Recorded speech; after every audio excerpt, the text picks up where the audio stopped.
Pericardiocentesis using the pericardial catheter technique. The important thing with pericardiocentesis is to prepare the patient adequately. This will include placing the patient in left lateral recumbency to allow right-sided approach. This allows us to avoid the coronary arteries and the risk of lacerating those coronary arteries, in addition to allowing us to enter through the cardiac notch between the lung lobes. The alternative position is to have the patient in sternal recumbency and come laterally from the side.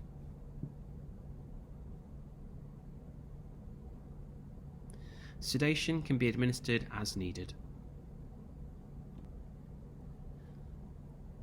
Our first step here is to provide some local anaesthesia. This is provided via subcutaneous lidocaine. We aim to infiltrate this into the subcutaneous tissue all the way down to the pleura. The pleura is the most sensitive part here, and it's important that we get close to that. In this video you will see that there is a small flash of blood here at the end because this is a very large pericardial effusion in a greyhound, and the pericardium is very close to the chest wall. If you do get a flash black of blood, the important thing is not to administer any more lidocaine in case you are in a vessel, and if you were in a vessel you may then give intravenous lidocaine. The lidocaine takes about 5 minutes to take effect, and whilst this is happening the patient can be scrubbed and prepped in this area. In very sick patients this may be all that's required to allow a safe pericardiocentesis. To the left of this image you can also see the ECG cables. It's very important that these patients are placed on an ECG so that we can monitor for any arrhythmias. Also, as we drain the pericardial effusion, in many cases we'll see the heart rate start to reduce during the procedure as cardiac tamponade resolves.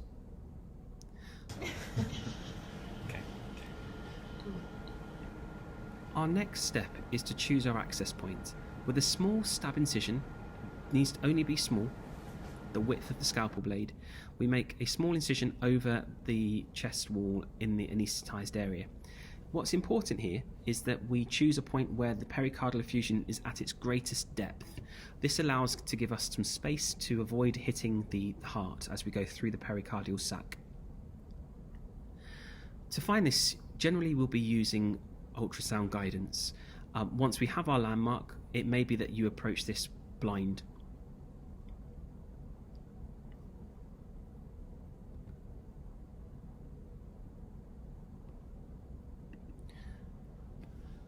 Now that we've made our stab incision, we will now use our vascular access needle here to enter the pericardial space. The needle is advanced through the scalpel incision through to the pericardium. The needle is important to keep this perpendicular to the skin to allow us to access the pericardial space. Remember that we've used ultrasound to make sure we're at the deepest depth here on the pericardial sac from the heart. The needle is advanced. The needle is advanced here into the pericardial space.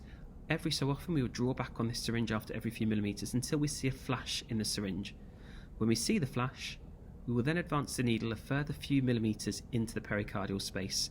We'll then hold the needle very still as we then get our guide wire. You can see that the pressure in the pericardial sac is greater than atmospheric pressure, and we see a few drops of blood leave through the hub of the needle access catheter here.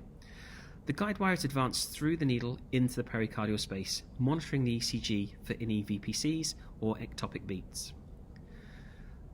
The important cardinal rule with any guide wire is to always have your fingers on a guide wire at all times.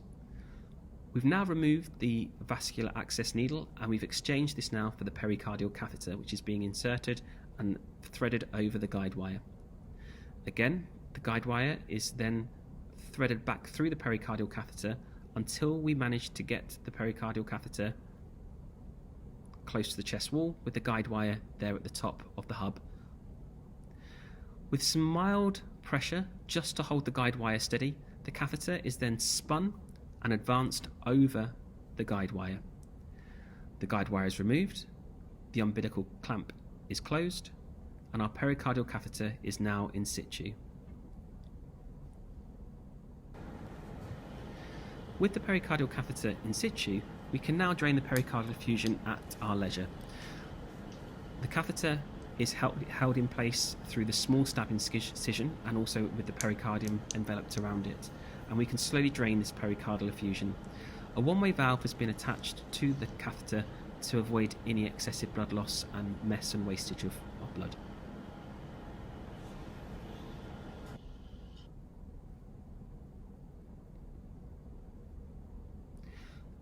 After successful drainage of the pericardial effusion, withdraw the catheter slowly. Hold the skin taut and closed around the catheter as you pull back. And I would tend to pull back the skin to remove any potential chance of a tract from the pericardial sac through the pleura into the subcutaneous tissue and out to the body. The reason for doing this is to avoid or reduce the risk of a pneumothorax. The skin can then be closed with tissue glue, staples, or suture material.